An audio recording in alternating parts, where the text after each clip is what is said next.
बिस्मिल्लाहिर्रहमानिर्रहीम। अस्सलाम वालेकुम माय यूट्यूब फैमिली, कैसे हैं आप लोग। उम्मीद करती हूँ आप लोग खैरियत से होंगे। आज जो मैं आप लोगों के लिए रेसिपी लेके आई हूँ बहुत ही क्रिस्पी जो है ना, ये देख सकते हैं आप लोग, क्रिस्पी टेस्टी डिलीशियस और बनाने में भी कोई दिक्कत नहीं और बहुत ही ज़्यादा लजीज है। बना के स्टोर कर सकते हैं अफ्तार के लिए इसको।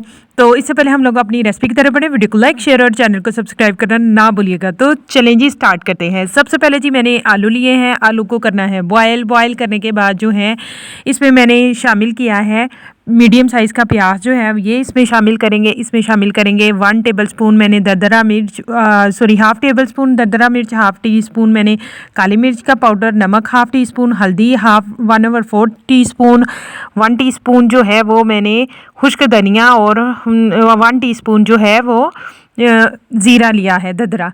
इसमें शामिल करने के बाद जो है इसे सारे इंग्रेडिएंट्स को इसमें करेंगे शामिल। नमक जो रह गया था इसको मैंने जी बाद में शामिल किया। इसके बाद जी ब्रेड क्रम्स इसमें शामिल करेंगे। ब्रेड क्रम्स शामिल करने के बाद मैंने चिकन लिया है, चिकन को करेंगे बॉयल करने के बाद जो है चिकन मैंने नमक डाल के बॉयल कर लिया था। बॉयल करने के बाद रेशे करेंगे, रेशे करके इसको करेंगे मिक्स करने के बाद जी ये हमारे पास रेडी हो चुका है। इस मिक्सचर से हम लोग बनाएंगे कटलेस यानी कबाब बनाएंगे। ये जी इन्हें थोड़ी देर के लिए हम लोग इस तरह से रखेंगे और कोई भी आप शेप दे सकते हैं, इन्हें कोई मुश्किल नहीं है।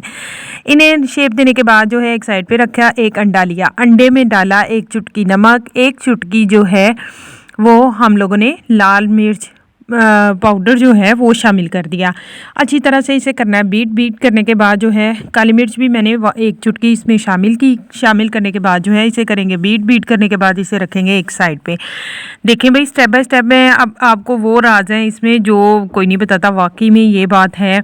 ये देखें, ये क्रम्स, यही वो राज थे। क्रम्स को सादा नहीं लगाना आपने कभी भी। मैंने 2 चुटकी जो है वो काली मिर्च शामिल की है, 1 चुटकी मैंने बाद में शामिल की थी, वो मैं आपको भी पता चल जाएगा। 1 चुटकी जो है वो मैंने ददरा मिर्च जो है वो शामिल की है। 1 चुटकी जो है ना वो मैंने चटपटा चाट मसाला और 1 चुटकी नमक का इसमें शामिल कर दिया। शामिल करने के बाद जो है ये देखें, मैंने कहा था मैंने 2 काली मिर्च जो है 2 चुटकी शामिल की है, वो आपके सामने है।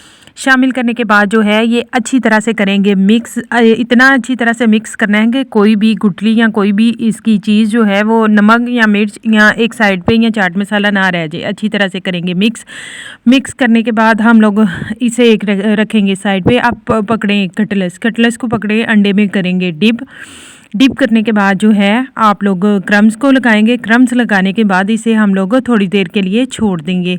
मैं बार बार यही कहती हूँ, क्रम्स लगाने के बाद जो है आप इन्हें छोड़ सकते हैं। आप चाहें तो कटलेस बना के, और छोड़ने की वजह ये है कि ये क्रम्स जो हैं वो ज़्यादा क्रिस्पी और ज़्यादा मज़े के हो जाते हैं। ये देखें, अच्छी तरह से इसे कोट करेंगे और इसे रख देंगे।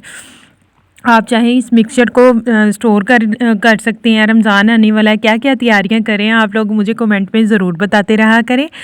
इस तरह से कोट करने के बाद मैं इसे रख दूंगी। और आप जब भी मिक्सचर को रखें कटलेस बना के तो आप रखें अंडा और ब्रेड क्रम्स बाद में लगाएं जब आपने इन्हें फ्राई करना हो। ये देखें जी, मैंने लगाने के बाद इन्हें छोड़ देना है, ठीक है। जब इन पे बाहर की हवा पड़ेगी तो ये टाइट हो जाएंगे, यानी ये पकड़ेंगे क्रम्स को। फिर जी मैंने लेना है ऑयल को करना है अच्छी तरह से गर्म। बास टाइम ये होता है कि हम ठंडे ऑयल में ही डाल देते हैं, नहीं इस तरह से वो क्रम्स ख़राब हो जाएंगे। ये देखें जी, ऑयल अच्छी तरह से गर्म हो गया, तब मैंने इसमें ये कटलेस जो हैं कबाब यानी आलू और चिकन के, ये मैंने इसमें शामिल कर दिए। शामिल करने के बाद दूसरी साइड इसकी चेंज की और ये देखें जी, वाओ बहुत प्यारा कलर। अगला स्टेप इसका ये है कि ये देखें ज़रा, अब मैं इसे थोड़ी देर इस तरह से रखेंगे ताकि जो एक्स्ट्रा ऑयल है वो इसमें से निकल जाए, और एक्स्ट्रा ऑयल निकलेगा तो आपकी ये जो कटलेस हैं और ज़्यादा क्रिस्पी हो जाएंगे। चाहे तो चाय के साथ सर्व करें, चाहे तो वैसे ही खाने के लिए सर्व करें। होप सो वीडियो अच्छी लगी होगी। दुआओं में याद रखें। अल्लाह।